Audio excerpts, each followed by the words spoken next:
Hola, buenos días. Entiendo que están entrando poco a poco las personas, los asistentes al webcast. Vamos a darnos unos segundos para comenzar, para que vaya entrando toda la gente y en breve, muy en breve, empezamos.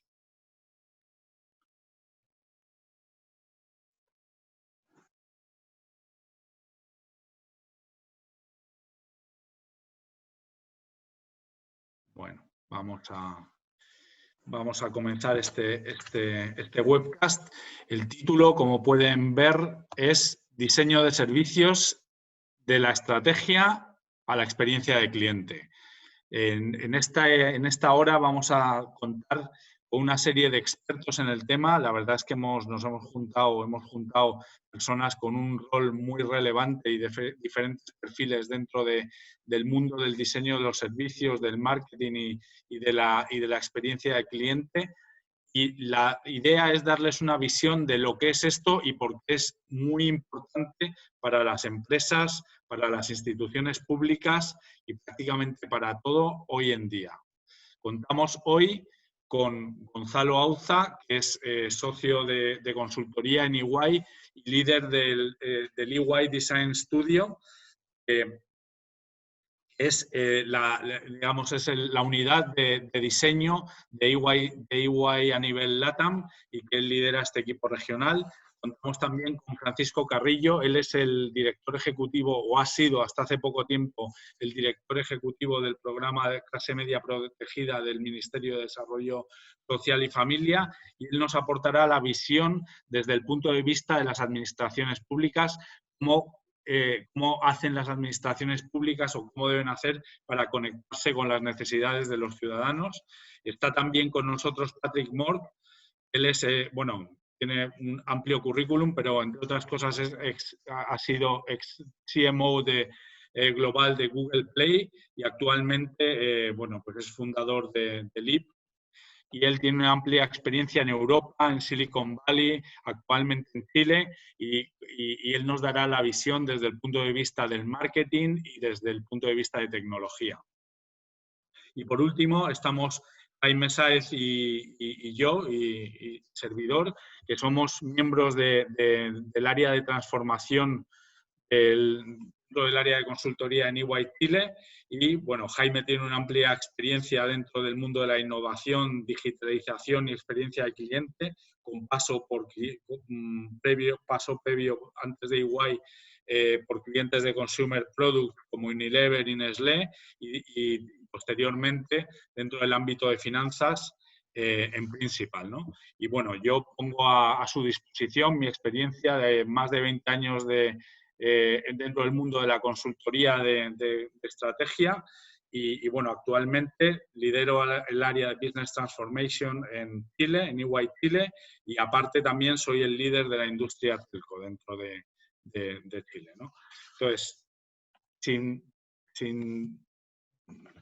extenderme mucho más en las introducciones, y la verdad, nos hemos juntado hoy un equipo con muchísima experiencia, por tanto casi podría haberle dedicado toda la hora a hablar de las experiencias que tienen cada uno de los miembros, pero por eso no me he querido extender mucho. Voy a hacer una pequeña introducción de lo que va a ser el webcast.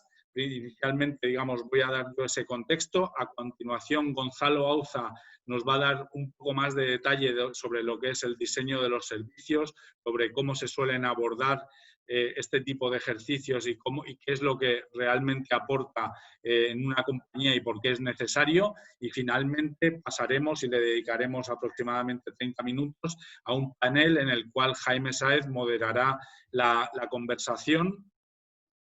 Y bueno, cada uno, tanto Patrick como Francisco, como Gonzalo y yo en lo que pueda, daremos nuestra visión sobre algunos de los puntos relevantes, ¿no? Entonces, ¿por qué es importante este tema que hoy tratamos? ¿Vale? Nosotros tenemos muy claro y constantemente nos encontramos en las compañías con las que interactuamos y a las que asesoramos, y también en su caso en las administraciones públicas, que tienen unos objetivos estratégicos bastante claros, que ellos quieren, no sé, crecer, ganar rentabilidad, ganar eficiencia, ser más innovadores, expandirse geográficamente. Pues hay una serie de objetivos estratégicos que normalmente las compañías suelen tener. En el caso de las administraciones públicas son diferentes, por supuesto, y es bueno, pues tienen otro cariz, pero aún así también tienen esos objetivos estratégicos. Y por otro lado, y al otro lado de la cadena, están los clientes, los ciudadanos, las personas que reciben los servicios, ¿no? Para conectar estos objetivos estratégicos con las necesidades de los clientes, con las necesidades de los ciudadanos, tenemos, bueno, pues tenemos por un lado los canales por los cuales nos conectamos con estos clientes, tenemos también los productos y los servicios que les ofrecemos y tenemos toda la experiencia que hay alrededor de estos canales, de estos productos y que hacen al final que los clientes y los ciudadanos perciban de una manera determinada las interacciones que las compañías tienen con nosotros como clientes, ¿no? Entonces, estos clientes tienen también unas necesidades específicas que pueden ser muy variables. Pueden ser temas específicos de precio, de rapidez por recibir el servicio, de comodidad, de fiabilidad, por ejemplo, pues no sé, en el caso de un vehículo, de marca, también en el caso de un vehículo. Bueno, puede haber 1000 ejemplos y en cada caso, lógicamente, pues hay una serie de expectativas y una serie de necesidades por parte del cliente.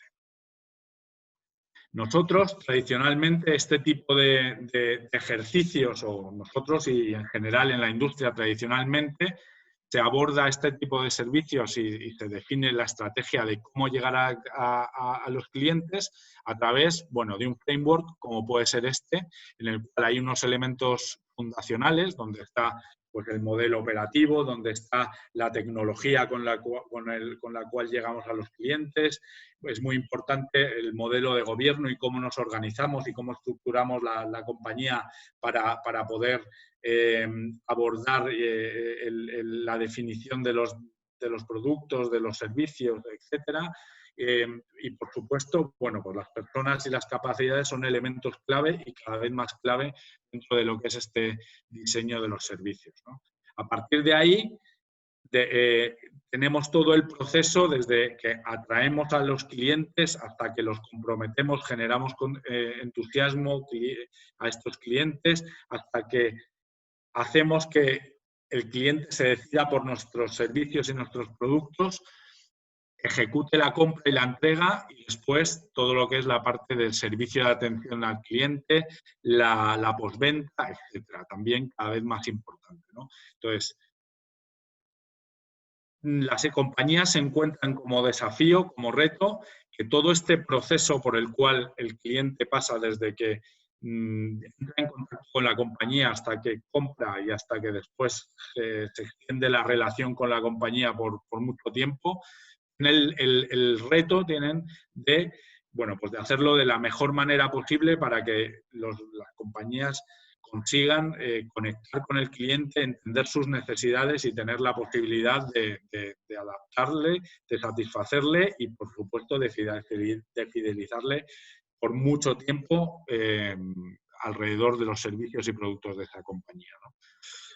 Entonces, el tema del diseño de servicios entra aquí exactamente, ¿no? El diseño de servicios es lo que permite y un poco el salto que estamos dando cada vez más y que cada vez está teniendo más relevancia para entender exactamente lo que necesita el cliente, entender sus necesidades, entender por qué canales se quiere contactar con las compañías, entender qué tipo de servicios, qué tipo de productos está esperando y que las compañías puedan adaptar su oferta a exactamente eso que el cliente está esperando, ¿no? Para ello, Gonzalo Auza, le voy a dar ahora la palabra, nos va a contar un poco más sobre lo que es esto y por qué es tan importante. Muy bien, Pablo, muchas gracias.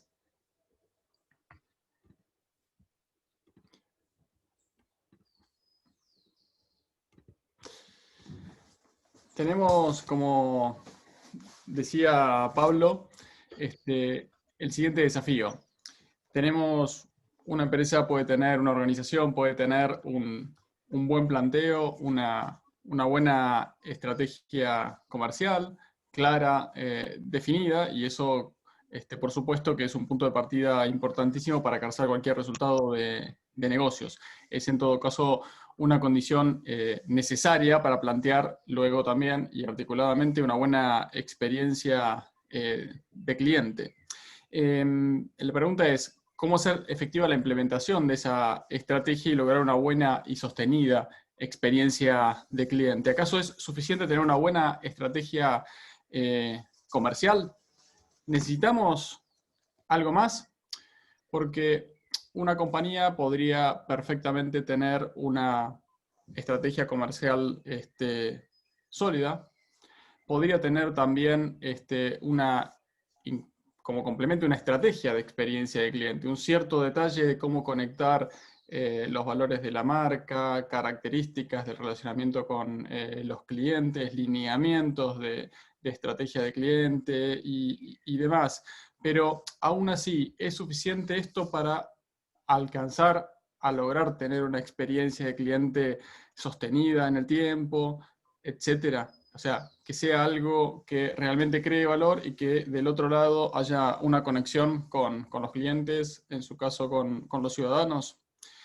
Tenemos algunas preguntas que nos podemos hacer para ver si esto es así. La primera sería, ¿esta estrategia tiene como uno de sus componentes principales, tanto la comercial como eventualmente la de experiencia de cliente, los insights de los clientes? Es decir, es una estrategia formulada no solo desde adentro hacia afuera, sino con la información detallada de las expectativas, los modelos mentales, los comportamientos, todo lo que tiene que ver con las necesidades de los clientes. Porque acá necesitamos varias cosas. Necesitamos ese insight para conectar al menos 3 factores. Seguramente todos recuerdan esta escena de la película Volver al Futuro, que efectivamente podemos usarlo como modelo para esos 3 factores. Hay algo que va a dar viabilidad a cualquier estrategia comercial y que va a ser el motor del negocio, por supuesto. Eso lo damos por sentado. Pero lo que estamos diciendo también es que hay un segundo factor súper relevante, en este caso el cometido que tenía Marty, que son las necesidades del cliente. Ambas cosas se tienen que conectar. Y como probablemente recuerden de la película por la imagen anterior, había un pequeño problema y no conectaban las dos cosas. Había algo que impedía, ¿no? Entonces, ahí aparece el tercer factor, que es la factibilidad técnica. Si no conectamos los 3 factores, eventualmente no vamos a poder tampoco saber que estamos cumpliendo con una determinada experiencia adecuada, significativa, gratificante para el cliente. Es decir, si eventualmente pensamos solo en la viabilidad, obviamente está desconectada del cliente. Si conectamos solo al cliente, tenemos esos insights, pero no lo articulamos de una manera adecuada para que sea factible operativamente en esta organización, en este mercado, con esta competencia, con estas dinámicas, tampoco se van a conectar todos los puntos y no se va a sostener en el tiempo. Y por supuesto que si conectáramos la viabilidad y la factibilidad, pero nos olvidáramos completamente del cliente, seríamos, directamente estaríamos muy desorientados. Ahora bien, esos 3 factores son muy relevantes y eventualmente alguien podría pensar que el primero está dado por la dinámica del negocio de una corporación, de una compañía, de una organización estatal, de cualquier grupo de personas que organiza algo para crear valor para otros. Podemos suponer que tenemos información de primera mano de los clientes, de los destinatarios, de aquellos para quienes trabajamos, y eventualmente, como mencionaba como importante Pablo, tenemos algunos lineamientos, por ejemplo, el de omnicanalidad, ¿no? Pero si nosotros nos pensamos que la factibilidad solo está centrada en las posibilidades que nos brinda la tecnología, se nos va a estar escapando otras cuestiones, porque la tecnología es simplemente una herramienta que eventualmente nos va a servir para vehiculizar cosas, ¿no? Pero si no tenemos propósito, si no tenemos un claro cometido en términos de lo que va a ser significativo para la persona y cómo hacer eso factible, no vamos a ir muy lejos. Por lo tanto, necesitamos este elemento de ir más a fondo, más a fondo. ¿Y cuáles son las trabas que tenemos para ir más a fondo? El primero es que muchas veces las organizaciones funcionan de una manera un poco autista, aún sin darse cuenta. Probablemente recuerdan a Marty tocando emocionadamente Johnny B. Good hasta que en un momento desconecta completamente de lo que está pasando del otro lado y la gente lo mira asombrada como diciendo ¿qué está haciendo este hombre? Es decir, las organizaciones muchas veces están definiendo las estrategias, definiendo sus cometidos, pero de manera completamente desconectada del cliente. Eventualmente conectada con números, con cifras que implican ciertas cosas, pero sin entender los porqués de los clientes, sus necesidades últimas, las cosas que los motivan en el mediano, largo plazo, sus metas muy articuladas y concretas. Por supuesto que vamos a estar de acuerdo en las cosas más elementales, como un servicio que eventualmente se brinda de manera eficiente, que fluye, la cordialidad en el trato, una cantidad de factores que son importantes para, por supuesto, las compañías de servicio y también para las compañías de producto, porque hoy en día pensamos cada vez más en agregar valor desde el lado del servicio que rodea los productos, o sea que esto finalmente es relevante para todo tipo de compañías. En ese nivel más elemental vamos a estar todos de acuerdo, pero hay otro nivel un poco más profundo que lo necesitamos para conectar adecuadamente. Porque si generamos confusión, lo que va a pasar es que creemos que estamos creando valor y nuestros clientes nos miran como quien está desorientado en su virtuosismo, pensando en cosas que efectivamente no conectan con esos modelos mentales, con esas necesidades y demás. Y seguramente después lo podemos desarrollar un poquito esto en el diálogo posterior, pero cuando hablamos de creación de valor, finalmente estamos hablando también de los aspectos culturales que nuclean a todos los integrantes de una corporación, de una organización, para hacer algo para un otro. O sea que tiene que ver con cultura, tiene que ver con propósito.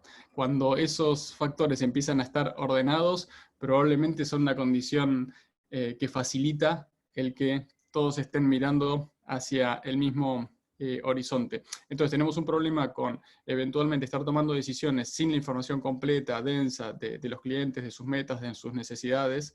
Eventualmente, si eso lo tuviéramos, no nos pasaría de que estamos desorientados respecto de la creación de valor y qué es lo que crea valor para esos clientes y para cada uno de los stakeholders de la organización. Y esto se da en un contexto de clientes cada vez más empoderados, ¿no? Que toman sus decisiones, que van para adelante, tienen muy claro lo que quieren. Tienen más información, tienen más conciencia, y más conciencia en aspectos que son más desafiantes para las organizaciones hoy en día también. Más conciencia social, ambiental, expectativas más altas. Entonces no da lo mismo el servicio que rodea a un producto si tiene un impacto ambiental distinto respecto de la competencia, si sus formas de producción y su relación con otros stakeholders incumplen ciertos valores. Entonces, las demandas para el servicio y para la articulación de toda la operación de una organización, de una empresa, empiezan a estar muy posicionadas en el ámbito de lo que eso no es significativo para los clientes. Entonces, ya nos vamos de ese nivel elemental de ser eficientes, ser cordiales, entregar a tiempo y demás, que podríamos decir que es lo menos que se puede esperar de un servicio, que funcione como tiene que funcionar. Pero nuestras expectativas pueden ser mucho más altas para estar en unos órdenes un poquito más sofisticados. Y lo que también es una traba es que las organizaciones no funcionan orquestadamente. Entonces, el plan fantástico termina quebrándose en el punto más débil. Se cae la rama, las fichas no conectan y todo el plan se fue al demonio porque algo falló y porque no estaba previsto que eso pudiera fallar. Cada una de las partes podía estar bien orientada en lo que tenía que hacer, pero el conjunto no funcionaba. Hoy hablamos mucho de funcionar orquestadamente, parece algo muy bonito y algo muy atractivo para ser declamado. El problema tenemos es cómo hacerlo efectivo. Y ahí tenemos algunas condiciones estructurales que no se pueden modificar de la noche a la mañana, ¿no? Que tenemos organizaciones que trabajan, según el principio de división del trabajo, por partes. Y esto es bastante significativo, bastante relevante para cuando queremos conectarlo con la idea de diseño. La idea de diseño parte de ver la totalidad antes que ver la parte. Y nuestras organizaciones trabajan por las partes para después tratar de alcanzar una totalidad, que es la que efectivamente percibe el cliente. Y ahí tenemos un principio que genera una ruptura y que tenemos que crear estrategias prácticas para resolverlo. Porque puede ser que cada una de las áreas que tienen un aspecto bajo su responsabilidad funcione adecuadamente, pero el conjunto del servicio y la experiencia que se le brinda al cliente no sea el adecuado. Tenemos muchas funciones centradas en la operación de la empresa y ni hablar si están focalizadas en métricas de efectividad desconectadas de las necesidades esas que hablábamos del cliente. Entonces el problema se profundiza. Y adicionalmente, en la forma de funcionamiento de nuestras organizaciones, los datos y las informaciones que necesitamos para brindar una buena experiencia, para entender el recorrido del cliente, para entender qué es lo que espera, para entender cómo ve la relación entre las partes, es una información que está dispersa entre muchas áreas funcionales de la organización. Entonces, si esa información valiosa para definir la experiencia está fragmentada, ¿en qué momento se articula para ver la totalidad y poder asegurar que estamos haciendo algo que eventualmente signifique una continuidad experiencial para el cliente, ¿no? Entonces ahí es donde entra en juego la noción de diseño de servicios, que después eventualmente podemos profundizar, pero básicamente es aplicar el principio, el proceso de Design Thinking, la mirada, el abordaje de Design Thinking a la creación y el desarrollo de servicios que estén sostenidos en esta articulación de estas dos partes relevantes, las necesidades de los clientes y las necesidades del negocio, dando una viabilidad, conectando las dos cosas y damos por sentado, por supuesto, que, y lo vamos a explicar brevemente ahora por qué, vehiculizar la factibilidad. Es decir, que cualquier cosa que se cree dentro de una industria de servicios o dentro de la industria de productos para mejorar el servicio con el que entregan sus productos y se conectan con los clientes, efectivamente pueda suceder en el tiempo y sostenerse y cumplir con su cometido. Todos seguramente están familiarizados con el abordaje de Design Thinking, los pasos en los que constitutivos, de manera muy sintética y estructurada lo podríamos ver así, pero como ustedes seguramente conocen, tenemos como mínimo un paso inicial donde tenemos un tiempo dedicado a comprender cabalmente las necesidades de las personas, de los clientes, etc. Tenemos tiempos para prototipar ideas y contrastarlas, evaluarlas con los clientes, con lo cual hay una serie de principios operativos en el abordaje de Design Thinking que hacen efectivo la empatía con el cliente, la comprensión y la contrastación de nuestras ideas para que queden articuladas con las necesidades del cliente y no queden como Marty McFly tocando solo pensando que está creando valor, pero completamente desconectado de ese cliente efectivo y real. Parece que eso fuera muy distante en el tiempo, pero tenemos muchos escenarios en nuestros mercados y en nuestras empresas en las que los decisores trabajan de esa manera. Son eventualmente personas que pasan años sin haber visto nunca en persona a un cliente, sin haber escuchado nunca a un cliente y teniendo una gestión abstracta en números y en cifras que nuclean datos, pero que no conecta con la profundidad y no genera una empatía con la realidad de ese cliente. ¿Y por qué este abordaje de Design Thinking aplicado a los servicios nos sirve? El diseño de servicios tiene una forma efectiva de trabajar, la práctica de diseño de servicios que se está generalizando en el mundo para innovar y para crear buenas experiencias de cliente, como la flecha disparada que permite conectar todas esas cosas para un objetivo que está un poquito más adelante, que es esa experiencia efectiva que queremos lograr con los clientes. una serie de características, decíamos, que permiten vehiculizarla de manera efectiva. Primero que el design thinking y las prácticas de diseño ya en todo el mundo, ya desde muchos años son el principal motor de un enfoque centrado en la persona, ¿no? O lo que llamamos human-centered design. O sea, es la práctica sistematizada, disciplinada, con sus técnicas y con sus herramientas, que efectivamente nos permite asegurar que no es una declamación aquello de centrarse en el cliente. Prácticas efectivas de investigación, prácticas efectivas de comprensión de los modelos, prácticas efectivas de prototipado y evaluación, etc. Pero además articula los intereses y las necesidades de los colaboradores de la organización, y todo eso, como decíamos, con información y datos de primera mano, sin suposiciones, sino con una información efectiva que nos permita ir sobre seguro. Además de eso, el diseño de servicios tiene un enfoque colaborativo, es decir, que hay un trabajo intenso de co-creación, tanto con los clientes como con los diferentes stakeholders, que son eventualmente los dueños de esas informaciones dispersas que señalábamos, y los protagonistas que trabajan en áreas que eventualmente son silos por el principio de organización de la empresa, y que si no reformulamos la forma completa de trabajo, que en muchas organizaciones está en proceso de cambio, los métodos ágiles, el trabajo por proyectos y demás están hackeando y modificando esto, pero decíamos que si eso no sucediera, hay una necesidad de articular de una manera efectiva cómo ponemos a trabajar a estas personas para que el resultado sea articulado, ¿no? Frente al cliente. También tiene una característica por el principio de Design Thinking de iteración, de hacer ciclos, de probar, de hacer unas exploraciones rápidas, de adaptar lo que haya que adaptar y de generar en esa búsqueda innovación y modificar todo lo que sea necesario para que un servicio sea adecuado a los clientes. Además, nos permite mirar toda la organización como una secuencia, la relación entre la organización y el cliente, que empieza a hacer efectivo algo que vamos a ver en un momento de la noción de orquestación.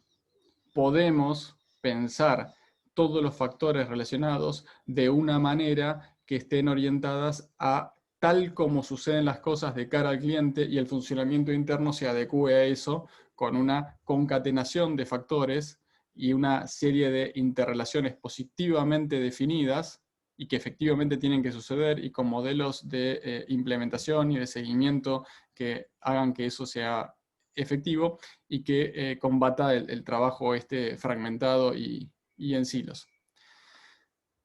El Design Thinking además es un abordaje muy realista, muy pragmático, y no se queda en las declamaciones. Entonces, de la misma manera que se toman las decisiones basadas en evidencia y se hacen tangibles las ideas mediante prototipos, también se hacen tangibles las ideas inmateriales, los valores, y permiten en el trabajo de diseño asegurar que todo aquello que transmite o que quiere transmitir o que está también en el orden simbólico de la organización se haga tangible aún en cosas tan intangibles como un servicio, pero que tienen que comunicar al cliente adecuadamente y hacer que la empresa sea quien tiene que ser o quien dice ser, ¿no? De manera de al final tener una creación de valor efectiva para ese cliente. Y por último, esta visión propia del diseño, que es la visión holística, ¿no? Cómo comprender la totalidad, al mismo tiempo y en la misma dinámica de trabajo y de creación. Las necesidades de los clientes, la viabilidad económica, la factibilidad técnica, y orquestar todos esos factores asegurando la prevención del error. Porque el error va a suceder como cuando el profesor las fichas no le conectaban porque no le alcanzaba el cable, ¿no? Y esa orquestación que requiere esa visión holística, que eventualmente en una organización solo lo va a tener el CEO. Nadie tiene la visión necesariamente de conjunto. Cada uno tiene una visión de la parte, pero necesitamos que el equipo, el conjunto, tenga la visión de conjunto. Entonces la práctica de diseño de servicios nos permite hacer eso efectivo en la realidad del trabajo en proyectos. Y si lo hacemos efectivo, tenemos todas las chances de poder brindar lo que es una expectativa de la experiencia del cliente, es dar una continuidad experiencial a través de los diferentes puntos de contactos a lo largo del tiempo en diferentes contextos y circunstancias, para los cuales la tecnología de la que mencionábamos, de omnicanalidad y demás, eventualmente es solo un vehiculizador, una herramienta que nos permite hacerlo realidad.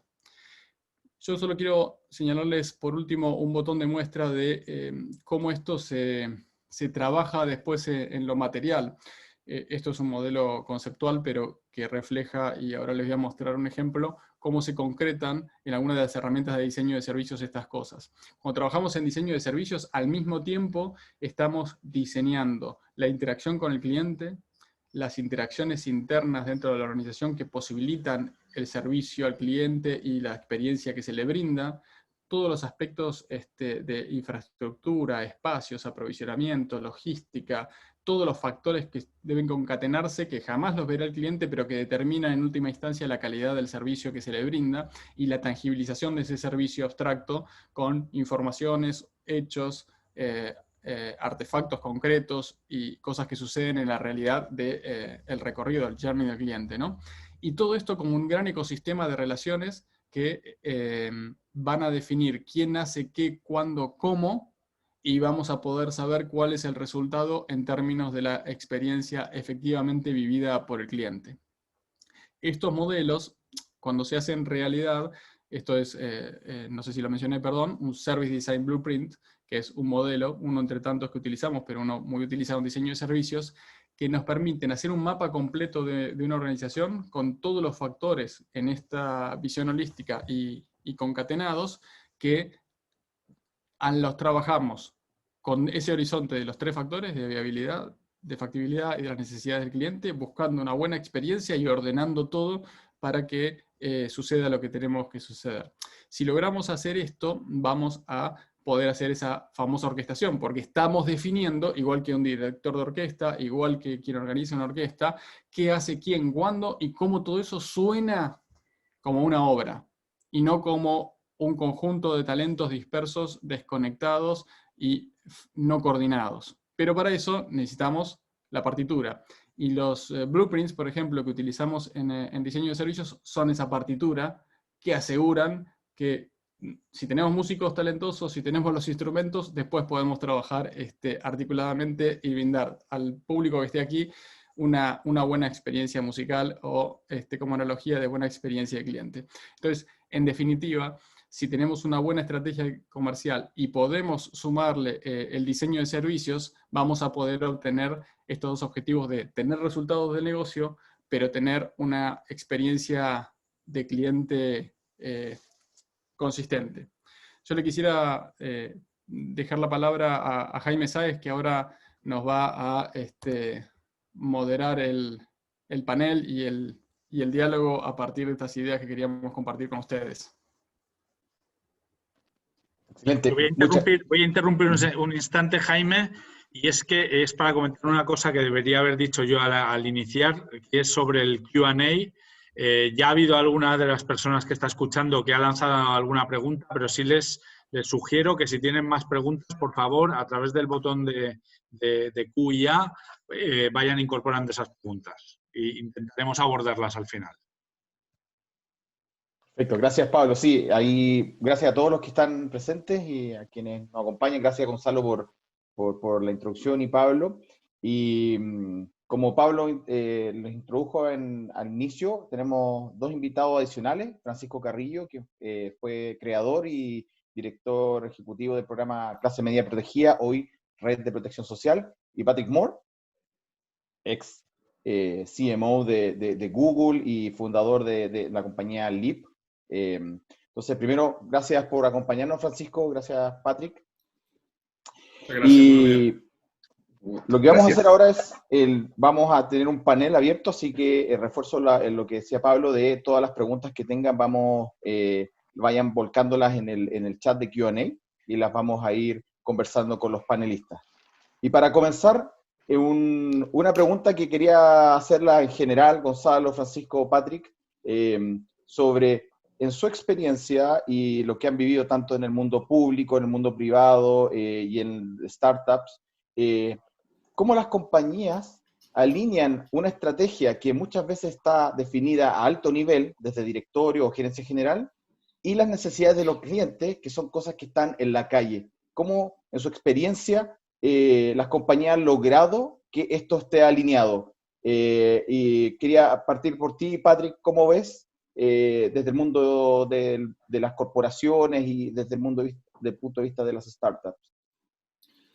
Mira, es muy buena pregunta, Jaime, y obviamente es cada vez más difícil hoy día en el mundo que vivimos, ¿no? Especialmente dado todos los shocks que estamos viviendo como países, como economía, que sea un shock político, shocks culturales, de tecnología y obviamente la pandemia, ¿no? Entonces, yo parto más por el lado del mundo tecnológico, que es el mundo que conozco, a pesar de haber trabajado en Pepsi siglos atrás. Pero bueno, yo creo que una forma que las empresas, por lo menos en tech, particularmente en Silicon Valley y otros lugares lo están viviendo, es que creo que están poniendo más foco en desarrollo de la cultura de la empresa. Y sé que eso puede sonar de repente no necesariamente intuitivo, pero digamos que lo hemos vivido acá en Chile, lo hemos vivido en todo el mundo, que cuando tú de repente tienes un shock tan brutal como ha sido el COVID, donde de repente tienes que cambiar completamente tu forma de trabajar y toda la gente se encuentra, como muchos de nosotros hoy día, trabajando desde casa. La primera cosa que los dirigentes de la empresa se dan cuenta es que la gente está trabajando de casa, con lo cual tengo que confiar en ellos. Y puede sonar como algo rarísimo para mucha gente. Yo lo he escuchado de muchos de mis clientes, hasta dirigentes de startups chilenos que me han dicho un año atrás, no quiero nunca tener mis empleados trabajando desde casa, porque no sé si tengo la confianza suficiente, ¿entiendes? Entonces, yo creo que una cosa que se dieron cuenta las compañías de tech hace tiempo es que de repente si tú quieres poder moverte a esa velocidad ágil y si tú quieres poder responder a las necesidades del cliente muy rápidamente, utilizando principios de design thinking, ¿no? como lo comentaba Gonzalo, tú tienes que tener una cultura distinta en la cual tienes un cimiento cultural definido por un propósito de empresa muy claro, valores muy claros que te permiten tener gente en tu empresa en la cual confías y ellos en ti. Y a partir de esta confianza, eso te permite tener mucho más agilidad y mucho más velocidad en la forma que respondes a los cambios en el mercado. Eso puede ser tanto cambiar cómo estás desarrollando y lanzando tus productos, cambiar tu estrategia de precios, cambiando tu forma de dar customer service y atención al cliente cuando un cliente está muy frustrado o enojado. Pero yo creo que la cultura es un tema que tenemos, donde hay una gran oportunidad, creo yo, de trabajo para mejorar la confianza de las personas, para que ellos tengan la autonomía de tomar acciones según va cambiando las necesidades de nuestros clientes. Y mira, tenemos que darnos cuenta, y eso lo vivíamos mucho en Google, de que no siempre cuando tú le das mucha autonomía y confianza a las personas, no siempre te va a resultar. Si todo el principio de Agile Thinking, Design Thinking, requiere una tolerancia importante al fracaso, ¿no? Yo siempre digo a mis clientes, no existe fracaso, solo aprendizaje. Y es porque muchas veces cuando tú estás utilizando estos principios de Design Thinking y Agile, vas a fracasar, las cosas de repente no vas a salir, pero es solo con ese fracaso que vas a tener la data necesaria para estudiar lo que pasó, iterar y volver a cambiar tus procesos, tu producto, relanzar y hacer el intento de nuevo. Perfecto, buenísimo. Y Francisco, desde el mundo de vista, desde el punto del mundo público, desde la experiencia de conectar, cuando este cliente en general somos todos nosotros, somos los ciudadanos, ¿cómo ves que se puede alinear o se puede trabajar en alinear la necesidad de los ciudadanos con la agenda o el mundo político o gubernamental? Sí, yo tomo la idea original de Patrick, que tiene que ver con construir confianza en los colaboradores del Estado, pero también en las personas, en el beneficiario final. Yo creo que el Estado está acostumbrado a diseñar desde la desconfianza, desde que, oye, esta persona, si dejo demasiado libre este servicio, podría abusar de él. Y la verdad es que en un escenario normal, evidentemente van a haber casos de borde en donde tú vayas a poder encontrar abuso, pero en general, cuando las personas recurren al Estado, recurren porque necesitan algo. Por lo tanto, cambiar la lógica de la desconfianza a la confianza te permitiría inmediatamente mejorar muchos procesos burocráticos que tenemos. De hecho, hace poco, el año pasado, salió un libro que se llama El trámite eterno del Banco Interamericano del Desarrollo, que hablaba precisamente de eso. Hemos construido un estado burocrático basado en la desconfianza en las personas. Entonces, obviamente la cultura, este cambio cultural ayuda mucho a acercarse a un mejor diseño de servicio, pero yo también creo que hay tres elementos que son básicos y que para el Estado, que por lo general actúa como un monopolio, porque no tiene una competencia per se. Sería bueno empezar a introducir estos conceptos. Primero, yo creo que el Estado no trabaja en esta lógica de design thinking. No hay un conocimiento real de la necesidad del ciudadano, más allá de que las políticas públicas intentan, ¿no es cierto?, cerrar brechas en la seguridad social de las personas, en la ayuda a las empresas, etc. Nunca nos detenemos a pensar o a conversar con el ciudadano para saber cuál fue su satisfacción. Entonces, ahí hay un elemento crítico que debería ser mucho más intenso, y de hecho valoro que desde el 2015 haya en el Estado una encuesta de satisfacción, por ejemplo, de atención, porque nos ayuda a empezar a abrir los ojos respecto a cómo estamos tratando primero al ciudadano. Segundo, hay que empezar a desdibujar esta complejidad regulatoria que muchas veces es una camisa de fuerza, a diferencia de lo que pasa en el sector privado, donde obviamente todo lo que no está en la ley es permitido. En el Estado es todo lo contrario. La ley tiene que decir explícitamente lo que tú puedes hacer, y en ese sentido obviamente se hace más difícil la innovación, el diseño de un servicio centrado en las personas. Pero si nosotros empezamos a abrir un canal de comunicación más directo con el ciudadano, obviamente la forma de legislar y la forma de generar normativa va a ser mucho más liviana, y sobre todo en esta lógica de confianza. Y tercero, yo creo que Gonzalo hizo un punto central, es la coordinación.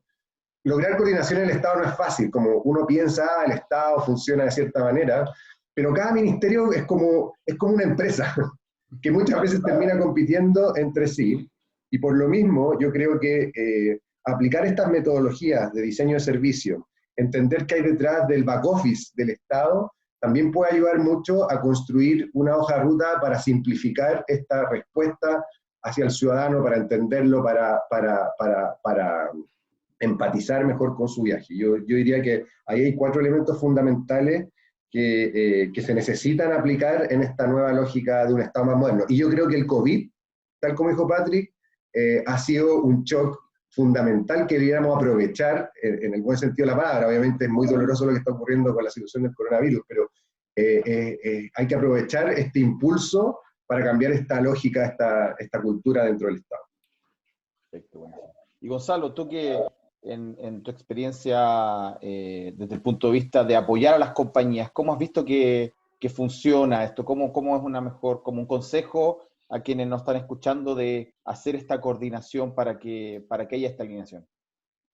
La piedra de toque creo que son 2. Es muy relevante lo que señalaba Patrick del propósito, porque eso marca un norte hacia dónde ir y un espíritu de equipo, y todo se allana. Cuando eso no está, es como que las cosas son divergentes y es muy problemático. Y la otra fundamental es cuando se logra dar un pequeño giro y conectar con el cliente con investigación de primera mano y traer un elemento a la mesa de decisión que empieza a ser disruptivo y empieza a aparecer elementos que no se conocían.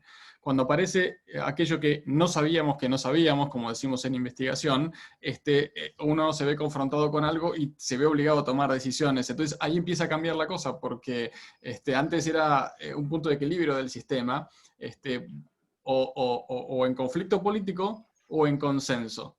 Y lo que necesitamos hacer no tiene nada que ver con el consenso, porque la decisión está en función de un propósito que está allá, que siempre lo estamos buscando, y en función de otra cosa que también está afuera, que es lo que necesita el otro, no lo que necesitamos los que estamos decidiendo. Entonces, esos 2 elementos son los que creo que son piedras de toque para empezar. Después, claro, necesitamos las herramientas como las que comentábamos y técnicas específicas, pero en el espíritu, en lo central, esos 2 elementos me parecen clave. Buenísimo. Y aquí una pregunta también abierta, y tiene que ver con si pueden contarnos alguna experiencia donde esto haya funcionado bien, donde qué pasa, o qué han visto que pasa cuando hay una buena alineación, y qué pasa o qué resultados han visto tangibles cuando no existe esa alineación. No sé si Francisco, por ejemplo, desde el punto de vista público.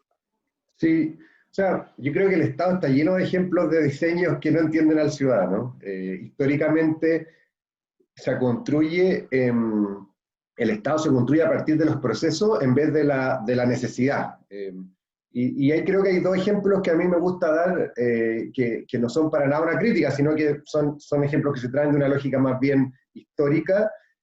por ejemplo, el concepto de ley de urgencia. Cuando se diseña la ley de urgencia, uno como ciudadano tiene en la cabeza que la urgencia es cualquier cosa que a mí me esté afectando y que necesita ser atendido rápidamente. Puede ser desde una que me quebré el pie hasta que me puedo estar dando un infarto. El tema está en que esta ley se construye obviamente para dar una garantía a las personas que cuando estén en riesgo vital, el sistema privado de salud no me tenga que cobrar antes de que eso pasaba antes.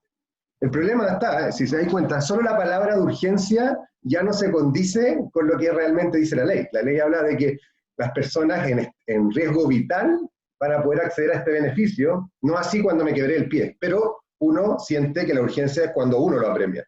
Entonces, hay conceptos que impiden que se ejecute bien la política pública. Pasa lo mismo, por ejemplo, y esto lo puedo llevar a cualquier otro ámbito. Yo también recuerdo la política de vivienda.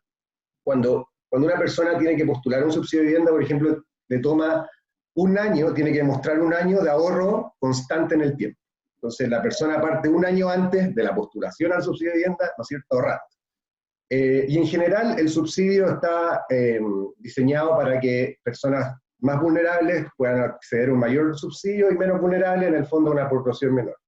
El tema está en que como está explicado o diseñado el diseño de servicio de esa política, muchos piensan que por mostrarse más pobres van a recibir un mejor subsidio, de 500, en este caso de 500F, pero el punto es que no saben que ese mayor subsidio está asociado a una casa de menor valor. Entonces, reciben el subsidio, van a comprar la casa que quieren y le dicen no, pero su casa supera el valor que el subsidio está diseñado. Y al final pasan 2 años y la persona al final del proceso se da cuenta que, ups, no era el subsidio que debería haber postulado. Entonces, se producen este tipo de inconsistencia precisamente por no tener en consideración esta lógica de qué es lo que buscan las personas.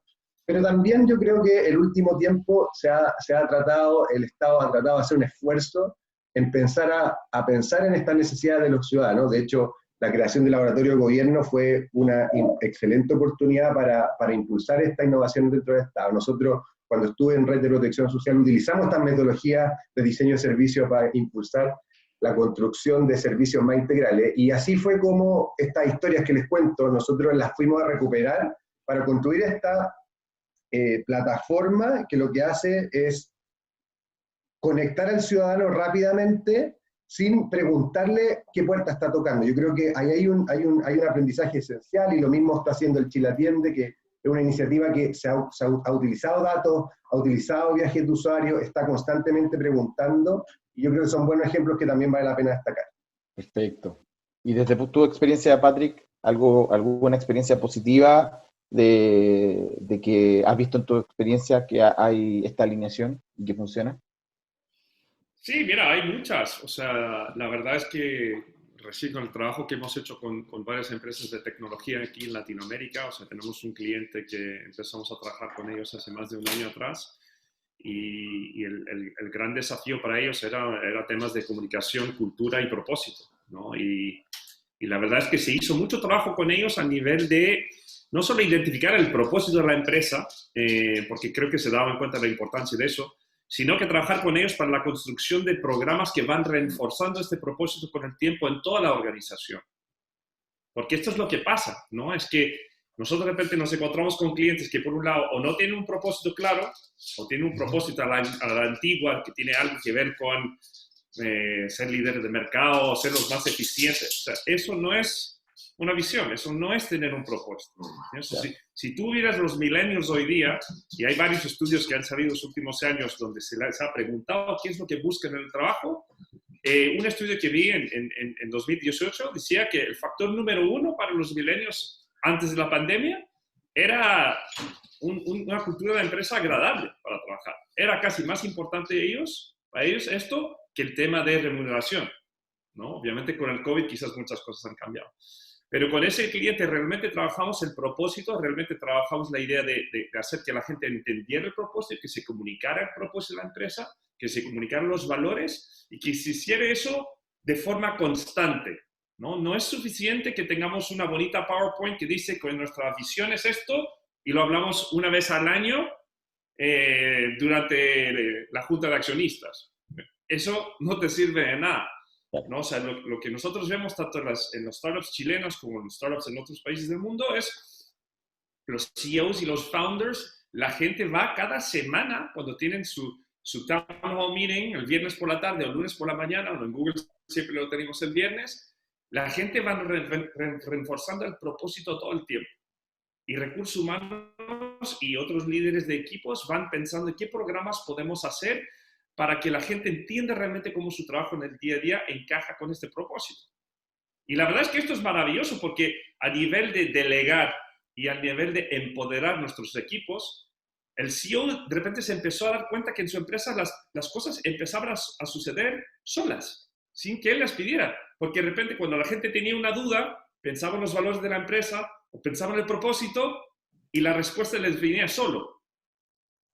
Con lo cual, esa mezcla de tener una cultura fuerte donde se refuerza el propósito de la cultura y también una cultura de comunicación abierta y transparente, donde los líderes hacen mucho más preguntas en vez de decir a la gente lo que tiene que hacer, eso te empieza a cambiar toda la forma de trabajar. Y como decían anteriormente, eso no quiere decir que la gente, ¿no?, empoderada va a salir y lo va a hacer siempre bien. Eso quiere decir que va a ser, claro, como decimos en Estados Unidos, messy, ¿no? Que de repente va a quedar un poco la cagada y las cosas no van a salir perfectamente bien. Pero ¿sabes qué? Aprendimos, ok, borrón y cuenta nueva, aprendimos de nuevo y salimos de nuevo. Y la verdad es que la transformación de esta empresa ha sido sorprendente. La gente está ya contenta, pero digamos que su nivel de autonomía, su nivel de rendimiento ha subido bastante y eso ha acelerado el crecimiento de esta empresa. Perfecto, no, súper buen ejemplo y muy real. Y mira, acá tenemos una pregunta del panel que te la voy a hacer a ti, Gonzalo, que la hace Carlos Carvajal, y nos pregunta, ¿cómo podemos compatibilizar la urgencia para salir en un mercado hipercompetitivo versus una estrategia iterativa como Service Design? ¿Es aplicable a todo o solo a una innovación? Justamente el abordaje de diseño de servicios tiene esa dinámica iterativa y esta dinámica ágil contribuyen a un time to market o a unas urgencias de mercado. Los modelos lineales y de una planificación más estricta y con pasos concatenados, con menos plasticidad, frenan eso. O sea que las prácticas de diseño de servicios no necesariamente son prácticas extensas y que insumen mucho tiempo y esfuerzo en dimensiones importantes que compitan contra la llegada al mercado. Por el contrario, uno puede tener un abordaje más sucio y rápido, más perfecto, e incluso un abordaje primero sucio y rápido para después ir iterando y mejorando a lo largo del tiempo y no llegar al momento ideal de lanzamientos y demás. Así que el diseño de servicios tiene la plasticidad necesaria para adaptarse a esos tiempos. Buenísimo. ¿Te podría complementar algo como respecto a esa pregunta? Porque, bueno, Patrick y Gonzalo tienen mucha experiencia en la aplicación de este tipo de metodología. A mí me pasó que, una experiencia personal, pero cuando entro al Estado, obviamente el Estado no tiene esta cultura de design thinking ni de revisar diseño de servicio, y uno piensa que esta cultura está muy lejana, en el sentido que tenéis que entenderla mucho para poder aplicarla. Pero a veces basta, y lo digo desde la humilde experiencia que me tocó vivir a mí, basta con que uno empiece a aplicar una conversación con el cliente, en este caso, en mi caso era el ciudadano, ¿no es cierto? Empiece a aplicar una conversación con los distintos equipos de trabajo para que se empiece a generar una cultura distinta de intercambio, de conversación y que se empiece a generar un propósito. ¿Por qué lo digo? Porque en el caso del Estado, el propósito en general va cambiando cada 4 años, porque tenemos gobiernos que, ¿no es cierto?, cambian y no se proyectan necesariamente en el tiempo. Por lo tanto, es súper difícil construir esta lógica de propósito unida, pero, y lo que pasa, y termina pasando mucho, es que las unidades más de back office, como administración y finanzas, recursos humanos, se pierden en el propósito. Sin embargo, yo creo que una buena práctica, incluso cuando uno no tiene estas metodologías tan formales, parte con vivir la experiencia del ciudadano. Está siempre esta crítica que los políticos no viven, bueno, no sé cómo será en otros países, pero en Chile no utilizan el sector público. Bueno, cuando uno diseña algo, particularmente el sector público, yo creo que es bueno ir al hospital, es bueno ir a ver el municipio y encontrarse en una fila para entender cuál es la sensación que tiene el ciudadano. No tenéis que ser experto en design thinking para empezar a entender cuáles son los cambios que tenéis que aplicar, y yo creo que parte del proceso que vivimos en el Ministerio de Desarrollo Social fue ese, como, oye, esperemos la fila con la persona, entendamos qué hay detrás, y empezáis a alinear el propósito, porque si tú invitas a la División de Administración y Finanzas, a Recursos Humanos, a la división de al lado, todos empiezan a entender que aquí hay un concepto más allá de mi trabajo diario. Y es como tú partes creando esta cultura también de diseño de servicios mucho más fuerte, y obviamente después puedes ir profesionalizando.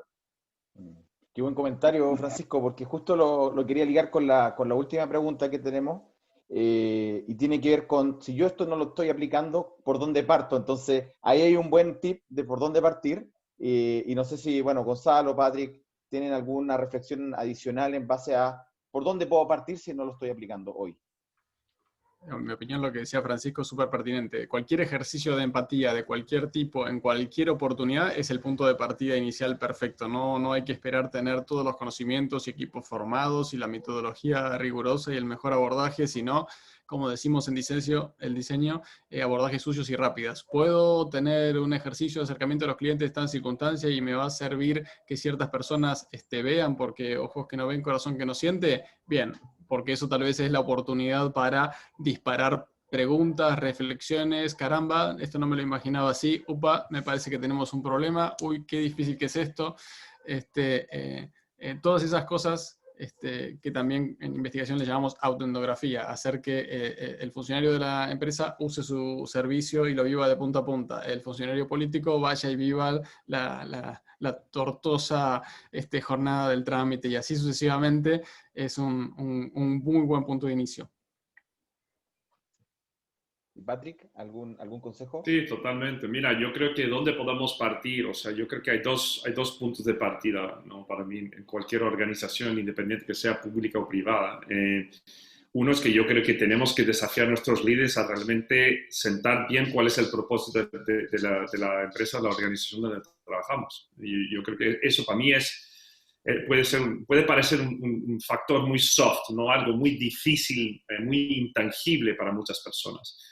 Pero es el principal problema que tenemos en muchas organizaciones hoy día, es que digamos que la gente de repente no tiene la motivación que tenían antes, particularmente en momentos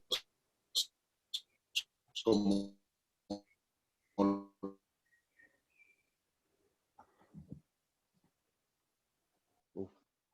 Ahí tenemos hoy, donde la gente está con altos agotados. Un factor que tiene un propósito claro y potente, eso ayuda mucho. Yo recomiendo alto un libro que creo que se debería ser la Biblia de cualquier CEO, cualquier líder de equipo, que resume mucho de estos temas, que se llama Organizaciones Exponenciales, que salió en 2014, por ahí, 2013, por Salim Ismail. Y una de las cosas que toca Salim Ismail en su libro es que estudian todos los unicornios exitosos en Estados Unidos y otras partes del mundo, y se dan cuenta que un tema en común que tienen todas, desde Google, Apple, Amazon, Zappos, todos, es este propósito súper potente, ¿no? Y si tú ves empresas como Nike y ves empresas como Walt Disney, también lo tienen, ¿no? Entonces, encontrar nuestro propósito, realmente trabajarlo, tener programas que lo apoyan, yo creo que es el primer paso. Y el segundo paso, que también creo que es algo que no es una cuestión de presupuesto, es una cuestión de voluntad y es una cuestión de persistencia y paciencia, es de repente cambiar la forma que desarrollamos y asignamos nuestras metas en las organizaciones. Yo entré en las organizaciones, entré en una empresa de retail hace un año atrás, hablé con el CEO, entrevistamos toda la cúpula. ¿Cuántos objetivos teníamos este año? Y cuando terminaron de contar todas las áreas, tenían 152 objetivos. Y yo dije, ¿cómo logras hacer algo con 152 objetivos? ¿Cómo logras hacer algo si tienes 5 objetivos? ¿No? Entonces yo creo que muchas veces tenemos que cambiar de switch, ¿no? Nuevamente yo creo que el mundo de tecnología nos ha dado señales y herramientas que podemos adoptar, independiente que somos una empresa de retail o una empresa de repuestos de neumáticos o lo que sea. Y esa metodología, este framework se llama OKRs, ¿no? Objectives and Key Results. que es algo que inventó Intel en los años 80 y ahora lo utilizan muchas empresas en todo el mundo, independiente de que sean tech o no, muchas son tech. Pero cuando adoptamos una forma de elaborar metas y hacer el seguimiento de metas como OKRs, donde, por ejemplo, todos los departamentos, todos los ejecutivos, todas las personas tienen que compartir todas sus metas, ¿no? O sea, yo cuando estaba en Google, yo sabía cuáles eran las metas de Larry Page. Eran públicas, estaba en la intranet, tú podías ir a la intranet y ver los objetivos de Larry para el trimestre que venía. Y cuando empezamos a tener este tipo de metas desafiantes, altamente medibles, pero más importante, también te empieza a cambiar completa sabe que todo el trabajo que están haciendo se mide. Segundo, la gente sabe que si no llego a mis objetivos, también voy a impactar a estos otros equipos que ellos saben cuáles son mis objetivos, ¿no? Entonces, el accountability se produce. Pero luego también con OKRs nos desafiamos a ir más allá, que muchas veces para solucionar algunos de los problemas más difíciles que tenemos en la sociedad, tenemos que ir más allá, tenemos que salir de la zona de confort. Y bueno, si no sale, como lo decía al inicio, si fracasamos, aprendimos. Pero yo creo que estos dos puntos, trabajar el propósito y trabajar una nueva metodología de fijar objetivos y hacer seguimiento, yo creo que ya es un buen comienzo. Es muy duro, pero no existe fracaso independiente. Excelente. Bueno, Pablo, si quiere hacer un cierre. Sí, la verdad, bueno, estamos encima de la hora. Bueno, podríamos estar otra hora más o 2 horas más porque la verdad las visiones han sido espectaculares. Bueno, la experiencia que tenéis detrás es impactante. Nos hemos quedado además con bastantes preguntas sin contestar.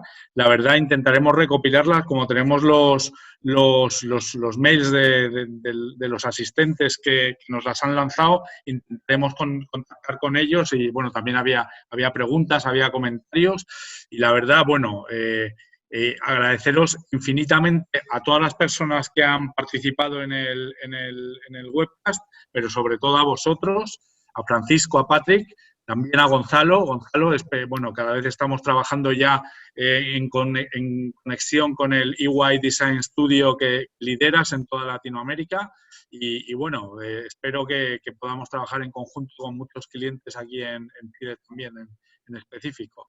Y nada, bueno, muchísimas gracias de nuevo y hasta otra. Muchas gracias a todos. Yo también Gracias quiero a todos. agradecer Que tengan buen día. A EY porque, bueno, yo los conocí precisamente en esta lógica de cambiar la cultura organizacional dentro de los ministerios, así que también el tremendo aporte en esta materia que están haciendo. Muchas gracias por habernos invitado. A ustedes, un abrazo. Adiós. Chao. Hasta luego.